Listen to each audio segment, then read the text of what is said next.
Luciano Kleiber, será que vai haver um entendimento moderado pela Justiça? Diógenes, é isso que se espera, né?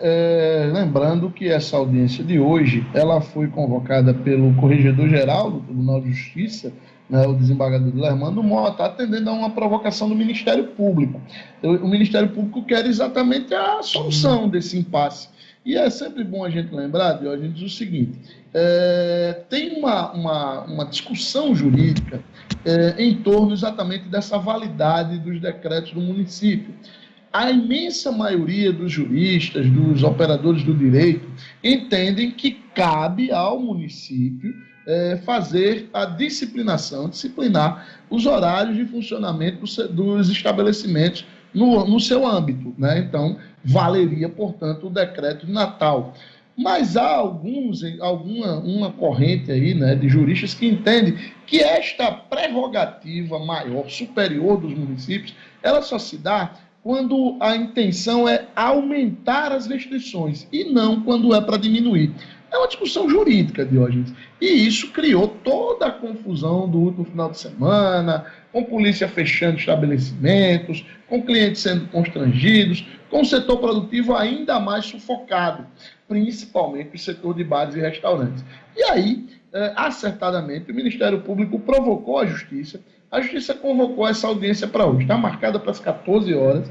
Será uma audiência online, como estão sendo todas as do Tribunal de Justiça. Será transmitida pelo YouTube, pelo canal da TV Justiça, né, o canal do TJRN, e também poderá ter a participação de algumas entidades ligadas ao setor turístico.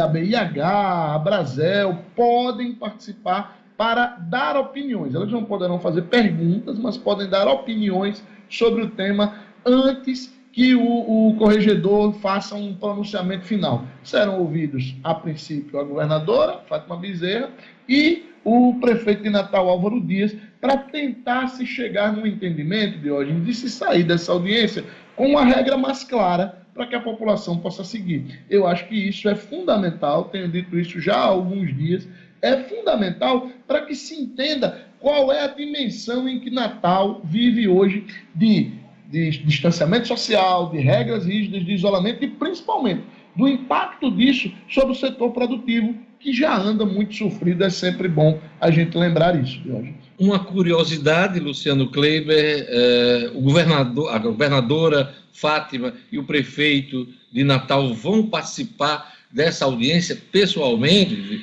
videoconferência? Como é que vai se dar essa audiência? Ou eles vão ser representados por secretários e pessoas da área jurídica de suas gestões? Essa é a grande dúvida, Diógenes. Até ontem não havia uma confirmação oficial nem de Álvaro e nem de Fátima de que efetivamente participariam. Há possibilidade, isso é legal, que os procuradores, os respectivos procuradores gerais, né, de cada estado, de cada instituição, do estado, da prefeitura, eles entrem, eles sejam os representantes dos chefes, dos executivos nessa audiência. Não seria o ideal, né, Diógenes? O ideal é que realmente os dois discutissem, debatessem, colocassem seus argumentos para que a justiça pudesse ter um pronunciamento mais efetivo ainda hoje. Pois é, eu custo crer que eles participem pessoalmente desta conversa. Eu acho que vai ser por meio de suas procuradorias e seus representantes jurídicos dentro da gestão. Mas vamos acompanhar, é um momento de gravidade, de emergência, talvez os gestores queiram participar e possam participar. Vamos ver o que é que vai acontecer hoje, né, Luciano Kleiber? Luciano, eu já informei aqui no início da edição que a Câmara aprovou, em primeiro turno, a PEC emergencial que prevê a retomada do auxílio. Ontem houve uma movimentação do presidente do Banco Central, Roberto Campos Neto, para que fosse verificada a questão fiscal, né, dessa medida. Qual é a preocupação do Campos Neto? A grande preocupação é a conta não fechar, Diógenes. São 44 bilhões de reais que o governo federal precisa dispor para pagar esses 3 meses aí, 4 meses de auxílio emergencial, num valor médio de R$ 250. 44 bilhões de reais.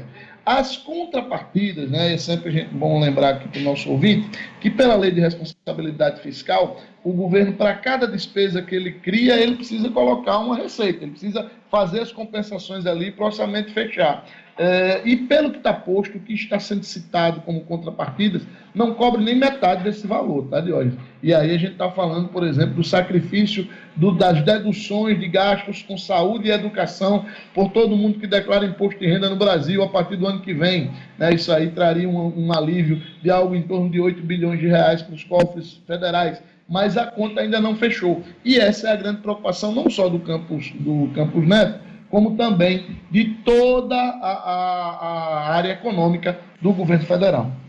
Pois é, o presidente da República trabalhou para flexibilizar a proposta e garantir, preservar o salário, reajustes das forças de segurança no país, né? Esse foi um dos imbróglios, dos problemas do nó tratado ontem, né?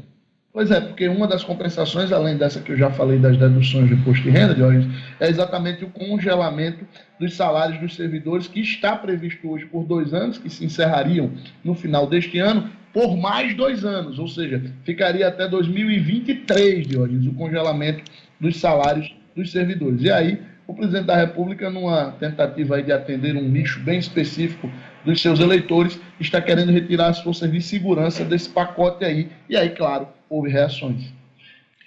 Olha, a Agência Nacional de Aviação Civil, a ANAC, abriu consulta, Luciano Kleiber, consulta pública ao edital de relicitação do aeroporto Aloysio Alves, que, como a gente acompanhou no ano passado, foi deixado de lado pela Inframérica. Pois é, a gente está completando exatamente 1 ano, Diógenes, que a Inframérica anunciou o seu desejo, a sua intenção de se retirar da gestão do aeroporto, alegando aí um prejuízo quase bilionário.